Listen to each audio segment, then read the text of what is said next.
الحمد لله الحمد لله الذي أرسل رسوله بالهدى ودين الحق ليظهره على الدين كله وكفى بالله شهيدا أشهد أن لا إله إلا الله وأشهد أن محمدا عبده ورسوله لا نبي بعده. Hadirin mukarramin segenap bapak-bapak jamaah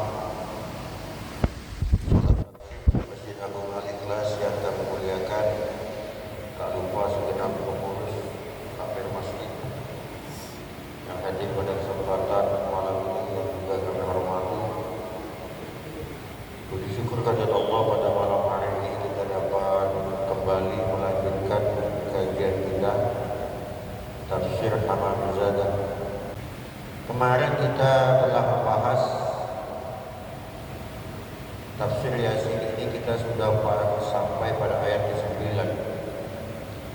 Malam ini kita lanjut pada ayat yang ke-10, yaitu innama tunziru man ittaba'a dzikra wa khasyar rahman bil ghaib fabasyirhu bimaghfiratin wa ajrin karim. Sesungguhnya peringatan bagi orang-orang yang ikut kepada al-dzikr Al-Quran wa khasyar rahmana, dan orang-orang yang takut kepada Allah Subhanahu wa taala bil ghaib, juga kepada hal-hal yang gaib. Ketika kita ikut petunjuk Al-Quran, takut kepada Allah, percaya kepada yang gaib, maka fabasyirhu, maka berilah kabar gembira oleh Muhammad kepada orang itu bimaghfiratin, dengan ampunan dari Allah Subhanahu wa taala, wa ajrin karim, dan pahala yang begitu mulia. Maksud dari ayat ini adalah yakni ya Muhammad, wahai Muhammad, inzaruka bil Qur'an, sesungguhnya peringatanmu dengan Al-Quran, illa yufidu, itu tidak bisa bermanfaat, illa, kecuali liman amana billahi, kepada orang-orang yang beriman kepada Allah Subhanahu wa taala, wa birisalatika, dan yang beriman terhadap kerasulanmu. Faman tabi'a ahkamal Qur'ani wal hadithi wa dzakarallaha ta'ala bil qalbi wal lisani fi halil ghaibati minal khalqi, maka barang siapa yang mengikuti hukum-hukum Allah, hukum-hukum Allah yang ada di dalam Al-Quran dan hadis, terus selalu menyebut nama Allah dengan hatinya dan lisannya. Artinya kita berzikir kepada Allah ini tidak cukup kita lisan saja.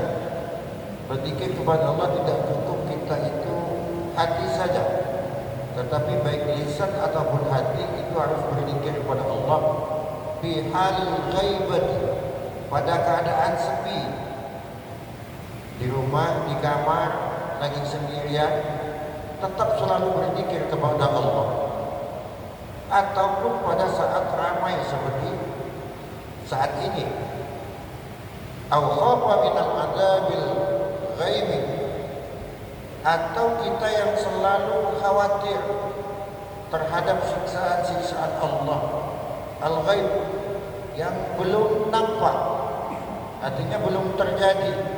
Khawatir kalau kita melakukan maksiat nanti akan disiksa oleh Allah Subhanahu wa taala. Khawatir kalau kita mendolimi saudara kita, nanti akan Allah balas juga dengan apa yang kita lakukan kepada saudara kita, itu juga kita akan didolimi oleh orang lain. Begitu maksudnya dari tafsir ini. Faman kana fihi hadhil awsaf, ketika orang memiliki sifat-sifat yang dijelaskan yang di depan tadi, fabasyirhu, maka berilah kabar gembira kepada mereka itu, bi anna Allah taala yaghfiru jami'a dzunubahum, sesungguhnya Allah itu akan berkenan untuk memberi ampunan terhadap seluruh dosa-dosanya orang tersebut. Jadi kalau kita ingin diampuni dosa-dosa kita oleh Allah, yang pertama seperti yang dijelaskan di depan, kita harus ikuti hukum-hukum yang ada di dalam Al-Quran dan hadis, selalu berzikir kepada Allah baik dengan lisan ataupun dengan hati. Terus kita juga berzikirnya itu baik dalam keadaan sepi ataupun dalam keadaan ramai. Dan yang terakhir, harus selalu khawatir akan siksaan Allah jika kita akan melakukan perbuatan-perbuatan yang dilarang oleh Allah Subhanahu wa taala. Ini yang harus kita lakukan. Kalau kita ingin segala dosa-dosa kita itu diampuni oleh Allah Subhanahu wa taala. Bukan saja diampuni, tetapi wa yudkhilul jannata, dan kita akan dimasukkan oleh Allah ke surganya Allah Subhanahu wa taala. Wa yu'tihi thawaban 'azima, dan Allah akan memberi kepada orang tersebut dengan pahala yang begitu besar. Ini maksud dari ayat ke-10 dari surah Yasin. Innama tunziru man ittaba'a dzikra wa khashiya ar-rahmana bil ghaib fabashshirhu bimaghfiratin wa ajrin karim. Ayat yang ke-11. Inna nahnu nuhyil mauta. Inna, sesungguhnya, nahnu, kami, nuhyil mauta, yang menghidupkan orang-orang yang sudah mati. Wa naktubu ma qaddamu wa atharu, dan kami telah mencatat ma qaddamu, apa-apa yang telah lalu, wa atharuhum, dan napartilas mereka, bekas-bekas dari perbuatan-perbuatan mereka. Jadi yang dimaksud ayatnya apa? Yang disebut dengan inna nahnu nuhyil mauta, sesungguhnya Allah telah menghidupkan orang yang sudah mati. Ai fil qiyamati, yaitu pada hari kiamat nanti, au fil kubri, ataupun di dalam kubur. Ternyata kita sebenarnya orang yang meninggal itu, dia itu hanya proses yang takilu min darin ila darin akhar. Kalau kata ulama salafus sholihin seperti itu. Tidak ada bedanya seperti kita ketika di dalam kandungan ibu. Ketika kita di dalam kandungan ibu, kita antek Pak di rahim ibu kita. Tetapi ketika sudah sampai waktunya untuk keluar ke bumi ini, maka kita ditakdir oleh Allah untuk dilahirkan. Itulah di dalam sebuah hadis, juga di dalam Sahih Bukhari Muslim, ada dijelaskan oleh Rasulullah. Sebenarnya bayi ini ketika lahir itu, makanya setiap yang lahir bayi itu pasti menangis. Ketika kharaja min makhrajihi, ketika dia keluar dari tempat keluarnya itu, dia akan menangis. Tetapi ketika dia melihat tentang terangnya bumi ini, kemudian dia berhenti menangis. Kenapa? Karena sebelumnya dia menyangka bahwa kehidupan di dalam rahim itulah yang paling baik bagi dia. Ternyata setelah ada di dunia, ternyata dunia ini lebih baik daripada kehidupan di rahim ibunya. Makanya begitu juga ketika kita hidup di dunia ini, ketika kita dipanggil oleh Allah Subhanahu wa taala, kita meninggalkan dunia ini. Ketika kita belum meninggal, kita takut Pak. Takut akan kematian. Seolah-olah kematian itu menyeramkan. Padahal sesungguhnya bahwa itu menyeramkan atau tidak, kematian itu sesungguhnya adalah hal yang pasti, dan itu yang memang kita tunggu siang dan malam, tidak ada lain. Tapi ternyata bagi orang yang beriman, kata Rasulullah, orang yang meninggalkan dunia ini, justru ketika dia telah meninggal, dia itu enggan untuk kembali ke dunia. Kenapa? Karena di alam sana itu lebih baik daripada dunia ini sesungguhnya. Perumpamanya itu, kata Rasulullah, sama ketika kita dilahirkan dari rahim ibu ke dunia ini. Kita meninggal, ternyata di alam kubur ini lebih baik daripada di dunia.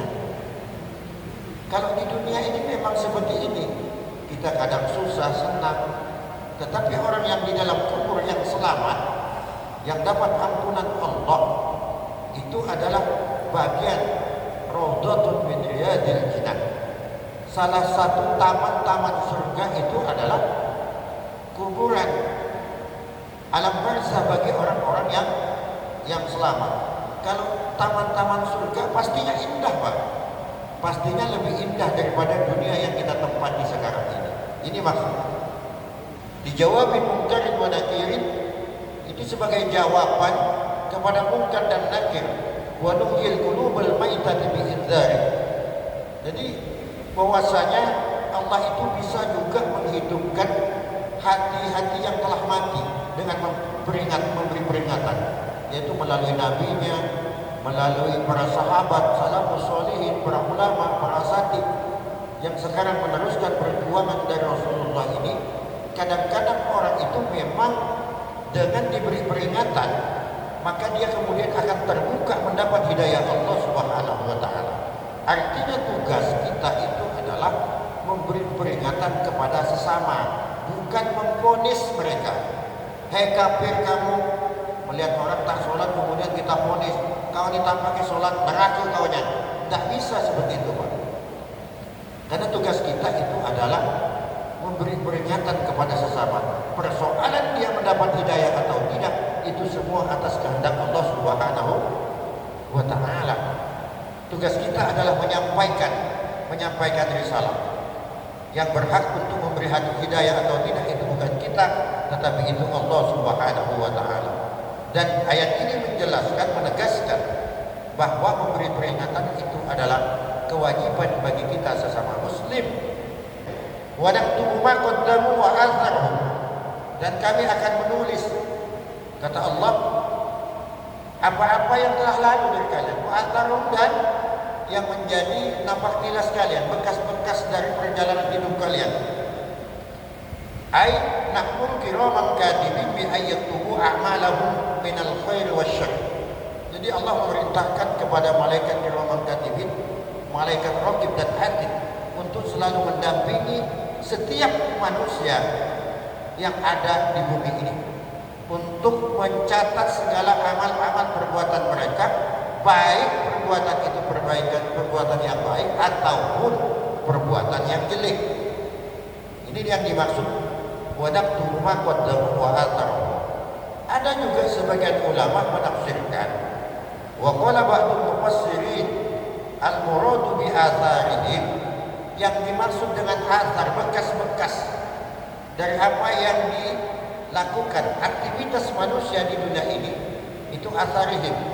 Yang dimaksud kata mufassirin di sini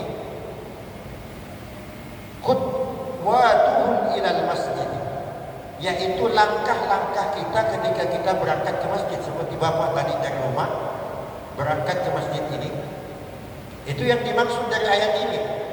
Wa naktubu ma qaddamu wa atharuhum. Kama qala Ibnu Abbas, ini berdasarkan, ulama yang menafsirkan ini berdasarkan dari sebuah hadis yang diriwayatkan oleh Imam Ibnu Abbas, bisa nuzuliha, yang menjelaskan tentang sebab-sebab turunnya ayat ini. Ayat wa naktubu ma qaddamu wa atharuhum. Anna qabilata minal ansari syakau ila Nabi alaihi salatu wasallam. Jadi ceritanya begini sampai keluarnya ayat ini. Ada satu kabilah kelompok masyarakat dari Ansor ini, sahabat Nabi, sahabat Ansor, syakau, mengadu kepada Nabi Sallallahu Alaihi Wasallam, ba'da manazilihim ilal masjid, tentang, ini curhat ya, curhat kepada Nabi karena rumah mereka ini jauh dari masjid, tidak dekat dari masjid. Wa aradu ayyabnu buyutan indal masjid. Setelah curhat mereka itu apa? Mereka ini ingin pindah, Pak. Yang awalnya rumahnya jauh, curhat kepada Nabi, kalau begitu Nabi, kami pindah saja, bangun rumah di dekat masjid saja. Kalau begitu, terus fa'anzalallahu ta'ala hadhil ayat, kemudian Allah menurunkan ayat ini. Ini asbabun nuzul munculnya ayat ini. Wa hiya wa naktubu ma qaddamu wa atharuhum fa'alima min hadhihi anna man ata ilal masjid min makanin ba'idin yakunu sawabahu a'dhamu mimman ata min makanin qaribin. Ternyata kita tidak perlu, kata Rasulullah, kalian tak perlu membangun rumah dekat dengan masjid. Semakin jauh rumahmu dari masjid, maka pahalamu datang ke masjid itu semakin besar. Ternyata seperti itu. Setiap langkah-langkah, misalnya kita dari rumah yang dekat masjid hanya 50 langkah, sementara yang jauh harus 500 langkah, maka yang 500 langkah ini pahalanya lebih besar daripada yang dekat. Yang kanan itu menjadi amal kebaikan, sementara yang kiri itu menjadi penebus dosa. Itu menurut tafsir di dalam tafsir Hamamizadah ini, Pak. Semakin jauh rumah kita, maka pahalanya semakin besar.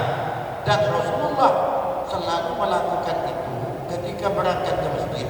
Kalau Rasulullah ini begini diriwayatkan, misalnya ini Masjid Nabawi. Ketika Rasulullah berangkat misalnya dari jalan di sebelah kanan masjid, maka dia pulangnya lewat sebelah kiri, Pak. Tidak kembali lewat jalan di situ lagi. Itu Rasulullah. Kenapa? Agar nanti menjadi persaksian. Karena atharohu, setiap langkah kita ketika kita hidup di dunia ini nanti akan tercatat semuanya. Artinya nanti ada persaksian di akhirat. Waktu berangkat pada hari Jumat sore masuk malam Sabtu, si Fulan berangkat ke Masjid Al-Ikhlas, ini lewat jalan ini, pulangnya dia lewat jalan ini. Makanya kalau kita sholat sunnah itu kadang ada orang sholat sunnah di masjid ini kan, kita setelah sholat maghrib kan sholat sunnah nih, kita pindah, Pak, dari tempat semula itu kita bergeser. Kenapa bergeser itu, Pak? Itu disunnahkan oleh Rasulullah SAW. Kenapa disunnahkan? Agar setiap tempat yang kita sujudi nanti menjadi saksi di hadapan Allah Subhanahu wa Ta'ala. Itu maksudnya, Pak. Jadi kalau Bapak sholat maghrib berjamaah, di mana tempat Bapak di sini misalnya, ketika sholat sunnahnya itu disunnahkan kita bergeser sedikit ke belakang atau ke samping. Yang penting kita bergeser dari tempat semula. Kenapa? Tujuannya itu agar nanti itu menjadi persaksian di hadapan Allah Subhanahu wa Ta'ala. Tempat-tempat yang kita lakukan sujud itu. Itu maksudnya yang dimaksud di sini di dalam ayat wa naktubu ma qaddamu wa atharuhu. Jadi semakin jauh semakin pahalanya semakin banyak. Kalau yang pakai motor gimana? Ini kan yang diceritakan pakai jalan kaki nih, Pak. Karena dulu zaman Rasulullah tak ada motor. Berarti diperkirakan, Pak, itu kira-kira nanti. Kalau memang misalnya kita dari Kampung Sampit sholat ke sini, meskipun kita pakai motor, seandainya pakai langkah berapa ratus langkah, 1000 langkah, maka yang dihitung 1000 langkah meskipun pakai motor. Jadi perkiraannya itu tetap dihitung kalau pakai langkah berapa, meskipun pakai motor. Jangan sampai nanti Bapak karena ada ayat di Quran menjelaskan gini, ada motor pun tidak dipakai, udah berjalannya. Bukan begitu maksudnya, Pak. Hitungannya itu tetap dihitung langkah menurut tafsir yang ada di sini. Terus di dalam hadis yang lain juga diriwayatkan Rasulullah itu bersabda, "Ala ukhbirukum bima yamhullahu bihil khotoya wa tarfa'u bihid darajat." Ada juga perbuatan, kata Rasulullah SAW, maukah kalian akan aku beritahu bahwasanya Allah itu akan selalu menghapus dosa-dosa kalian, mengangkat derajat kalian. Kalau kalian mau akan kuberitahu, kata Rasulullah, yang pertama yang harus kalian lakukan adalah isbaghul wudu'i. Jadi sempurnakan wudunya. Kalau kita wudu jangan terburu-buru, maksudnya disempurnakan, Pak, santai, tenang.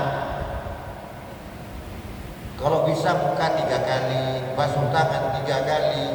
Sunnahnya itu kan dipakai juga, Pak, dilakukan. Itu namanya isbaghul wudu. Kalau lagi wudu jangan sambil ngomong. Itu termasuk isbaghul wudu. Termasuk juga yang dimaksud isbaghul wudu di sini, kita berwudunya itu jangan pakai jeda Pak. Pakai jeda wudu itu tidak membatalkan, tidak merusak, tetapi tidak menunjukkan kesempurnaan, bukan isbang namanya. Contohnya begini, ini kita ini masjid ini kan besar Pak, tempat wudunya mungkin banyak. Ini Bapak wudu nih, masuk muka dulu dengan tangan, lepasnya duduk-duduk dulu, baru masuk lagi, baru masuk ke kuping, masuk kening, baru kaki. Apakah batal wudunya? Tidak, tidak batal, tetapi tidak isbah. Kata ulama, bukan isbah wudu seperti itu. Jadi lakukan dengan sempurna dan jangan terlalu banyak jedanya. Berwudu itu nama isbahul wudu. Kalau itu bisa dilakukan, di antara poin dari hadis Nabi ini adalah Allah akan mengampuni dosa-dosa kita dan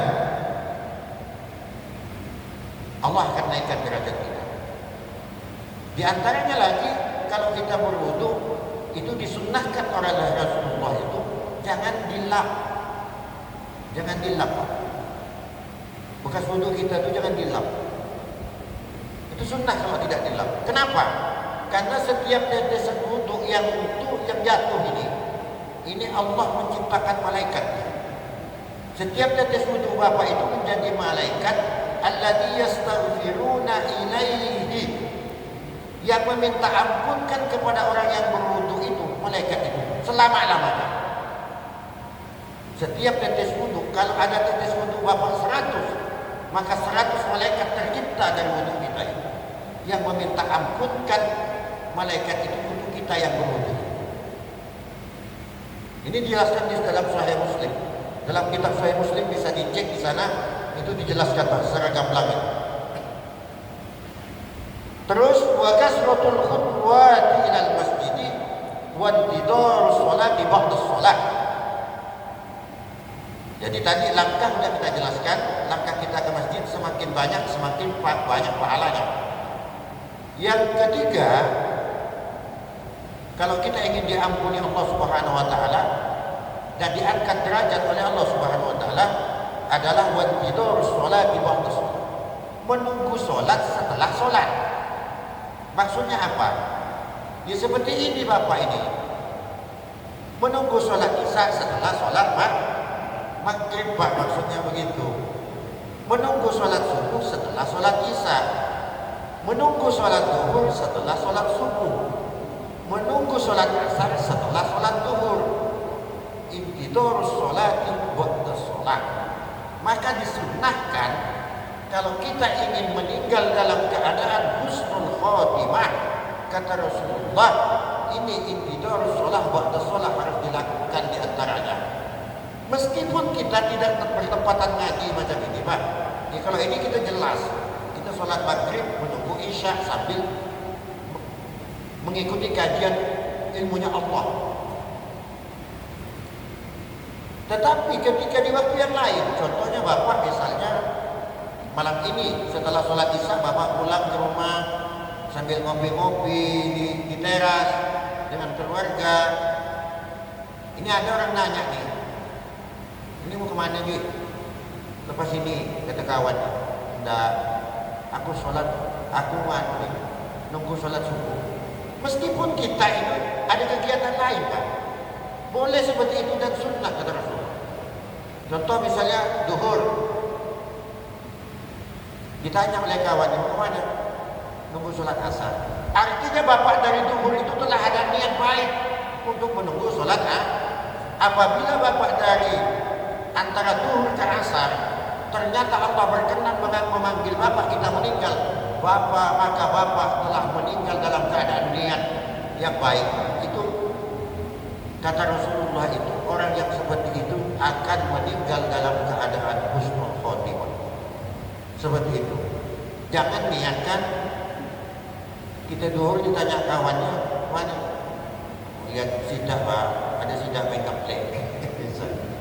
Bukan seperti itu. Niatkan selalu niat yang baik. Jadi melakukan kebaikan untuk waktu selanjutnya kita niatkan kepada yang baik, maka itu kita selalu menyambung, bersambung gitu. Di dalam hadis lain dijelaskan kalau maghrib itu dengan isya ini penembus antara dosa kita antara maghrib dan isya. Kalau sholat kita berjamaah dengan isya berjamaah subuh, maka penembus dosa kita antara isya dan subuh. Kalau bapak berjamaah subuh dan berjamaah sholat zuhur, maka akan menjadi penembus dosa bapak antara subuh dengan zuhur. Begitu juga selanjutnya, Maka kalau 5 waktu kita lakukan secara berjamaah terus, tentu bisa dipastikan kita kalaupun kita meninggal akan meninggal dalam keadaan husnul khotimah, akan meninggal dalam keadaan diridhoi oleh Allah Subhanahu wa taala. Itu maksud. Jadi yang dimaksud ini di sini wantidharus shalah ba'da shalah itu adalah kita menunggu sholat setelah sholat. Kalau orang yang sholat kemudian menunggu sholat lagi, yang diisi di sini ini diisi dengan zikir kajian seperti kita ini. Bapak dari maghrib setelah sholat tak langsung pulang nih nunggu isanya, tapi ikut kajian ilmu Allah ini. Itu lebih baik kata Rasulullah daripada kalian yusolli summa yanamu summa yusolli. Sholat maghrib balik ke rumah bareng-bareng, kemudian pergi lagi sholat isya.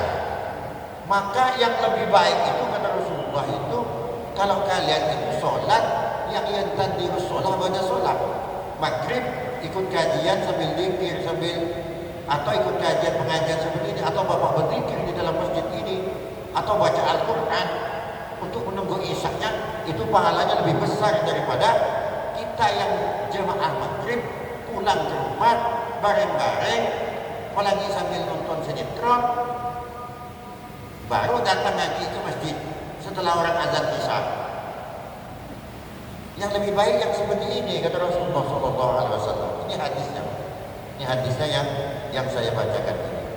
Terus selanjutnya, waruya fi tafsiri, diriwayatkan di dalam sebuah tafsir, atarahum yang dimaksud di sini adalah yakni mataraku man sunnatan hasanatan solehatan. Jadi athar ini masuk ini juga berarti barang siapa yang menjadi sponsor kebaikan, fa'amila biha ba'da mautihim, terus orang yang memberi sponsor kebaikan ini meninggal, maka ketika dia meninggal ini tetap panen kebaikan, meskipun si A ini udah meninggal, tapi ketika masa hidupnya menjadi sponsor kebaikan, maka dia tetap panen kebaikan itu datang. Nah, itu maksudnya yang disebut dengan atharihim di sini. Yang dimaksud di sini sponsor kebaikan itu apa? Bisa saja Bapak mengajarkan ilmunya Allah kepada orang lain, kemudian orang lain mengajarkan lagi kepada orang lain, yang lainnya tadi mengajarkan lagi kepada orang lain, terus berlanjut, maka kita tetap akan panen kebaikan. Bisa juga dari perbuatan baik. Kalau perbuatan baik, contohnya misalnya Bapak numpang di masjidnya dibelikan keramik uangnya, dipakai orang sholat, kita udah meninggal, selama-lamanya Bapak akan panen kebaikan itu. Ini yang dimaksud dengan tafsir di surah Yasin ini yang disebut dengan atarahum, yang dimaksud oleh mufassirin yang lain, oleh ahli tafsir yang lain. Karena amal manusia ini Pak, nanti ketika kita di padang mahsyar, ketika kita menerima amal kita selama kita hidup di dunia, itu ada 3 lembar Pak. Lembarannya ada 3. 1 lembaran putih, artinya lembaran kebaikan-kebaikan yang diserahkan, yang secara sadar Bapak menyaksikan lembaran yang diterima nanti itu. Memang Bapak lakukan di dunia, Bapak sendiri ingat, oh iya nih, aku yang sholat pagi di Masjid Al-Ikhlas nih, ini aku yang sholat isya, ini amal aku yang bersedekah, ini amal aku yang menolong orang. Nampak semua dan kita ingat karena memang kita lakukan. Ada yang lembaran kedua ini, lembaran hitam, perbuatan selama kita hidup di dunia, perbuatan dosa yang kita lakukan. Oh iya nih, ini aku yang numpah orang nih. Oh ini aku yang memfitnah orang.